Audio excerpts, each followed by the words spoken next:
My team's been in constant communication with you. Let's start here. Third floor, Legislative Services Building. That man right there, Andre Stancil. He heads the Colorado Department of Corrections. 6 or 7 months. What's it going to do?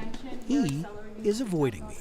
Well, why doesn't your director say that? He dips into an elevator. His staff follows. His protection needs to go through, excuse me. 9 News photojournalist Chris Hansen slips in. I'm locked out. Block me from coming in. Colorado's director of prisons makes sure of that. I'm sorry, there's just not enough room. Yeah, there's plenty of room right there. What follows is a 3-story descent into the awkward. No comment communicated via silence. Fitting, considering what got us here in the first place. Our investigation of the state's parole system began not long after Denver police say a parolee stabbed and killed 2 in 2023. We've identified what now appears to be a systemic flaw with how the state assesses the risk levels of its more than 8,000 parolees. Parolees like Ricky Lee Roybal Smith, now linked to 3 homicides while he was on parole. Why? Why? Can we ask why my son is gone? Because somebody made a mistake. We found at least 6 errors on Roybal's 2024 risk assessment, completed right before he paroled for the 5th time and months before the murders. If we get it wrong, people's lives are at stake. Experts in the field of inmate risk assessment say we've identified something substantial. Having an assessment that's inaccurate is maybe more dangerous than not doing an assessment at all. These scores help determine how often parolees check in with parole, how often they're seen, how often they're drug tested. And we found mistakes everywhere. More than 24 cases subjecting parolees to less supervision right before they were accused of high-profile, violent crimes. It's unacceptable. It's unacceptable. And it's horrific. We've spoken to families all over Colorado, each one impacted by this. Who is Zell?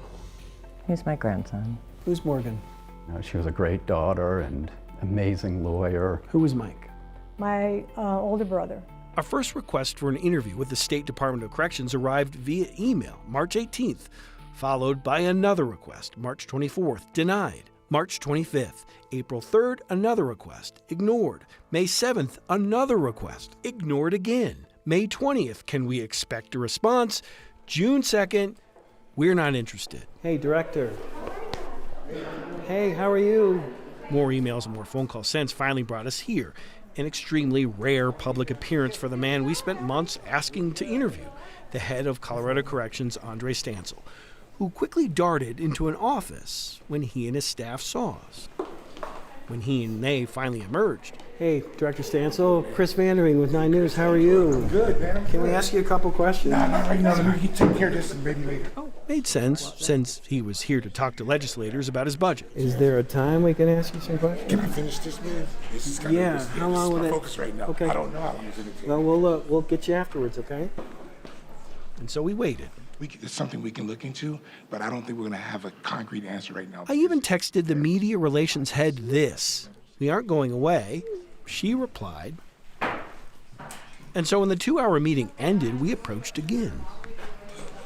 This time, the head of prisons, 2 people on the communications team, the deputy director of operations, and the deputy director of community operations did something I honestly had never seen before.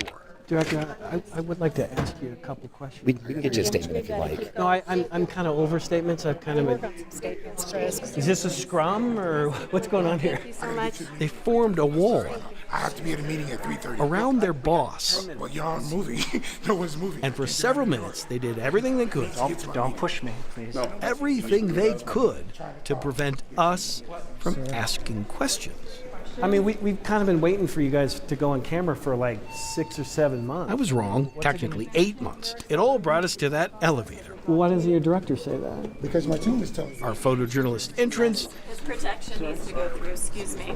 I am at the edge of the door. I apologize. I apologize. Well, guys, I'll meet you at the bottom, okay? And that awkward descent. I would appreciate it if you didn't stand in my way. I did meet them below. The wall remained.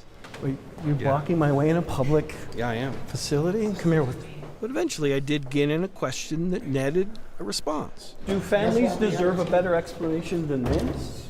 Absolutely. What is the explanation then?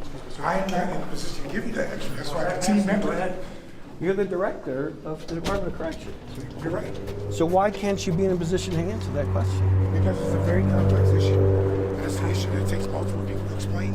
That's why you met with a team. That response led to this. You're inaccurately scoring your parole assessments. Isn't that a simple problem? One thing I really appreciate you bringing the things to the attention that you have, because you're actually right. There are some things that we're doing better, and we are working on doing great. better. So what are you going to do to fix it?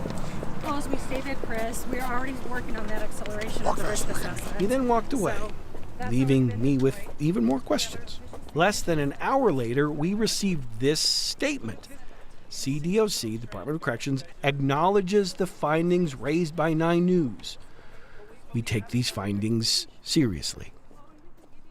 In that statement, Colorado DOC also confirms that it has finally started an assessment review team for parolees. It's going to take a look at a lot of the assessments we've been taking a look at. DOC also insists in that statement it's going to be holding itself accountable. We'll hold them accountable too. Chris Vanderveen, 9 News.